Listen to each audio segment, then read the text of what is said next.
David here with Figboot on Pens, back again with another fountain pen review. Today, I have for you a pen from a company which has been around for a very long time, but this is the first pen of theirs that I've had the opportunity to get a closer look at. That company is Conway Stewart, and the pen is the Alan Turing. What I am going to do today is go over the parts and features of this uniquely themed pen, which holds some unexpected secrets, talk about what I care for and what I don't care for about it. I'll show some measurements, size comparisons, and provide a writing sample. Thanks go out to the good folks at Conway Stewart for providing this pen on loan for review. Conway Stewart is a British company which has been making pens since 1905. I was contacted by the company to see if I would be interested in reviewing one of their pens, and I gladly accepted. Like I said, I had yet to review one of their offerings, so it was a good opportunity to do so. Conway Stewart has several uniquely themed pens. When I was perusing their website to see which pen I wanted to send for review, there's a number of Churchill models. I almost chose one of their Peaky Blinder pens. That's a show which I very much enjoy. They have three versions of that pen. One for Tommy, then there's one for Polly, and there's one for Arthur. Each of the pens have a quote from the character engraved on the barrel. For the last couple of seasons, Arthur could barely keep himself together. Polly was the backbone of the family who played the game with finesse and strength, so I can understand that choice. But if I had to pick one, it would be Tommy. Over the course of the series, it was interesting to see his character progress from essentially being a street thug to a powerful member of parliament. Okay, enough about Peaky Blinders. Let's get back to the pen at hand. This pen was produced in conjunction with the National Museum of Computing and is a tribute to Alan Turing, who was an English mathematician, computer scientist, logician, cryptanalyst, and a philosopher, as well as a theoretical biologist. That's quite the list of areas of expertise. Since Turing was a logician, I will use this as an opportunity to tell you one of the jokes that always amused me. Three logicians walk into a bar. The bartender asked, "Do all of you want a drink?" The first logician says, "I don't know." The second logician says, "I don't know." And the third logician says, "Yes." I'm getting sidetracked again. I will let someone in the comments explain that joke. Okay, let's get back to the pen at hand. It arrives in this interesting box. Inside, we have another box that actually serves a really interesting purpose that I hadn't seen before. It is a nice leather or faux leather, and the top pops off. Inside, there is a certificate of authenticity, as well as some information about Conway Stewart. And then we have a pen. The aspect that I hadn't seen before in a box is found here on the top. You see here on the underside is a tray which you could use to display your pen on your desk. It makes for a really classy looking pen stand. And here we have the Conway Stewart Alan Turing. This pen is made from black and yellow resin and has sterling silver trim. This is a variation on the Conway Stewart Churchill model. Now, while Alan Turing was very much a multifaceted person, his historic claim to fame is cracking the Enigma machine. This was a machine employed extensively by Germany during World War II and was used to send encrypted messages. Finding a way to break this code and decipher these messages would be a key element in the Allies eventually winning the war. This series of events surrounding this project was the subject of a film called The Imitation Game, starring Benedict Cumberbatch as Alan Turing. Now, with any Hollywood biopic, there are certain liberties taken, and this film was no exception. One of the main differences was that the film portrayed Turing to be kind of the driving force behind Christopher, the name he gave the code-breaking machine.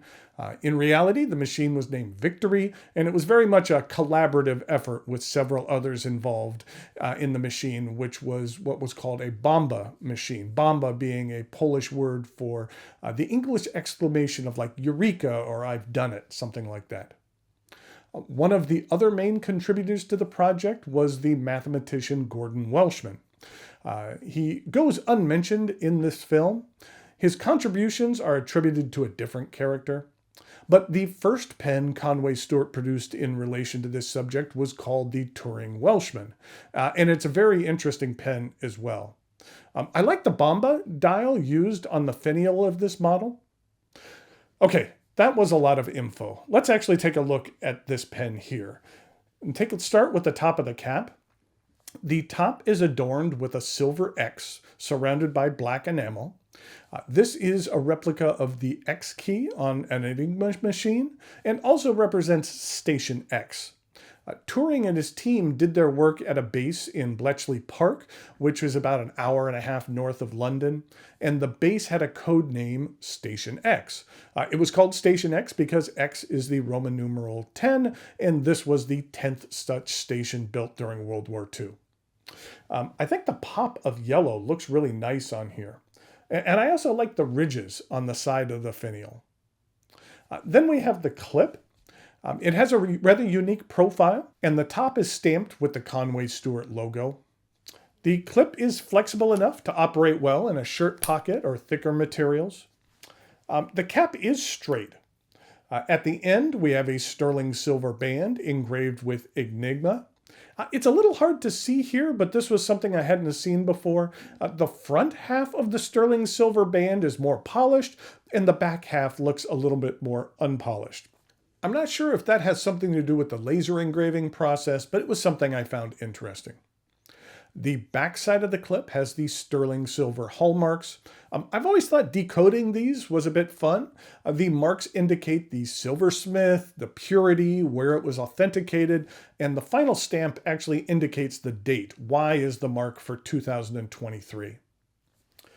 There is then an angled and rounded step down to the barrel. This barrel is straight. On the barrel, it is engraved with the Alan Turing pen and made in England. Now, for me, with the naked eye, this engraving doesn't look that bad, but up close you can really see the telltale engraving lines, which I'm not a fan of. I realize there are different kinds of laser engravers, different qualities.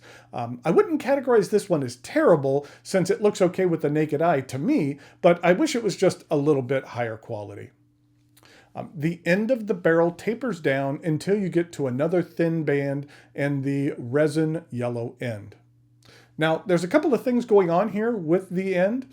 First of all, it's engraved with the limited edition number of this pen. This is a limited edition of 251 units.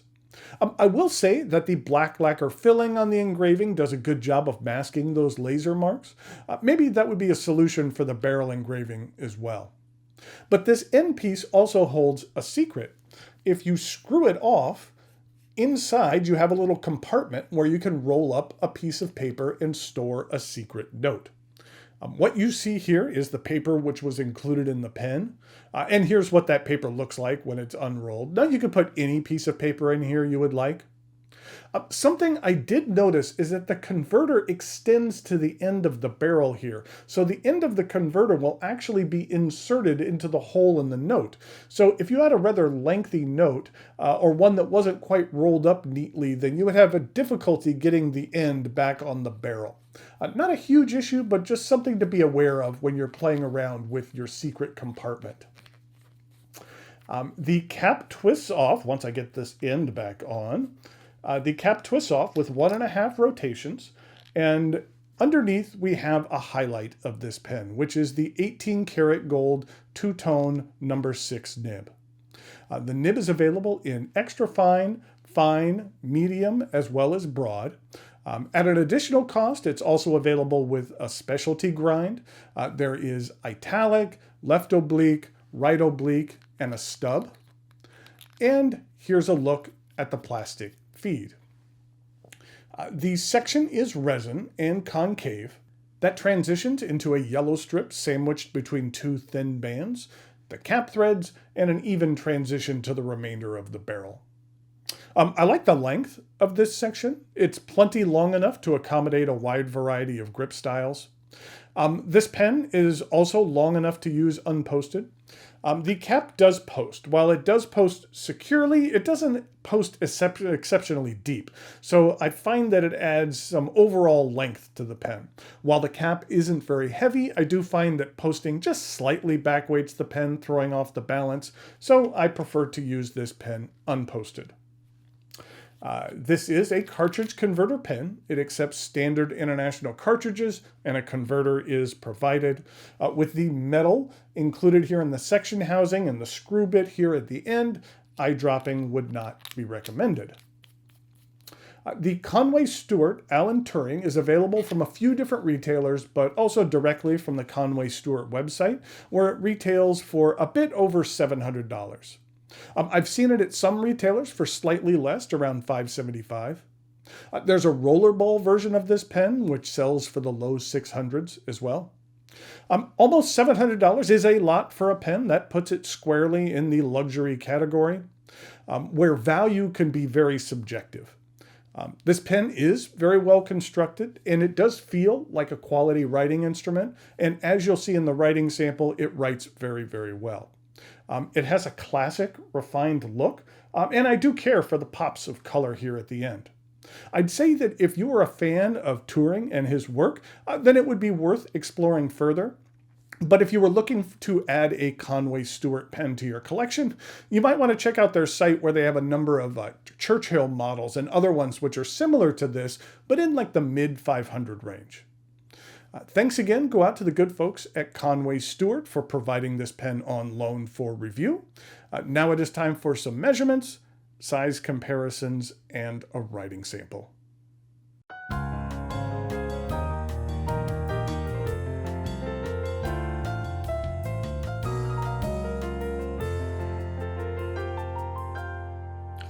Here we go with the size comparisons for the Conway Stewart Alan Turing. I wanted to give you another look at this tray. I just think it's something really nice. I know it's just felt, but I just thought that it would make for a nice desk display, and I like the fact that the box is has multi-purpose to it, and that you could use it for something other than just receiving the pen and throwing it away. Also, I wanted to give you another look at this note that's here in the back, and maybe a better look at this. So you could see the end of the converter is right there, and the note is going to go down this far. So the converter is actually going to slip into that note inside of there. So it's just something you want to be careful of, that if you do have a note in here, that it has a nice wide opening. So then when you put it in here, it goes over the converter and then slides down. You would also want to be aware that if you are cleaning this pen, if you are wanting to clean out the barrel at all, you would want to take that note out of there, because if you just put water in here, then you're going to ruin your note that's in the back of the pen. But in regard to size comparisons, this is what it looks like with a Pelikan M1000. And a Sailor King of Pen Pro Gear Sky. And then here it is with a Mont Blanc 149. Then with a few other pens, here it is with a Sailor King of Pen, that is in the Royal Tangerine. And here it is with a Parker Centennial Big Red. And then here it is with a Conid Bulk Fuller King Size. In regard to some uncapped comparisons, here it is with the Pelikan M1000 and the Mont Blanc 149 and the Sailor King of Pen.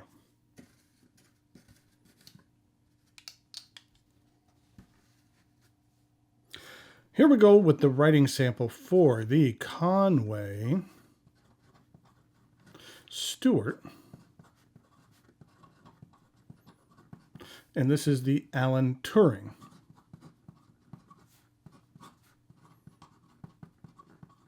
And this is a medium 18 karat gold nib. And the ink I'm using I thought it was an appropriate match for this pen. It is Diamine Communication Breakdown.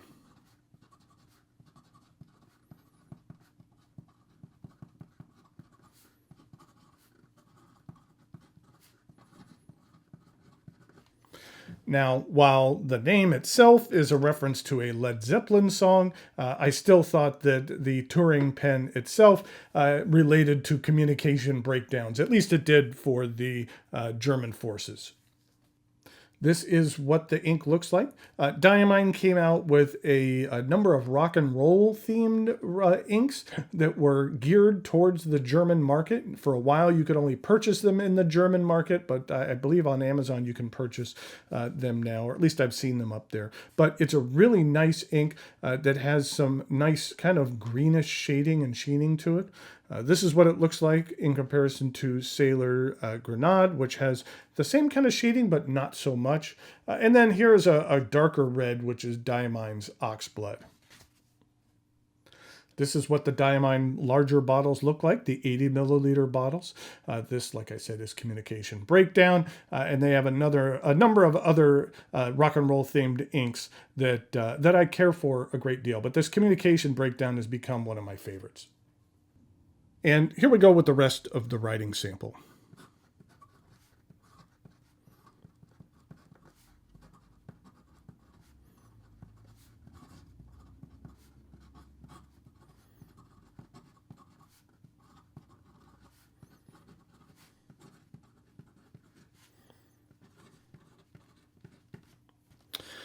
This gold nib, this 18 karat gold nib is very pleasant.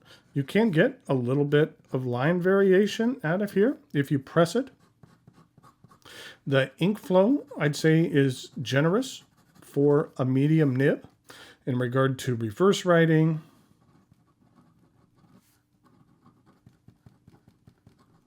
it's a little scratchy and not necessarily its strength.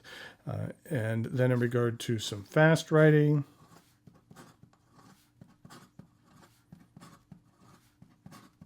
the nib isn't buttery smooth, but it has a decent amount of what I'll call decent feedback to it, and the feed keeps up just fine.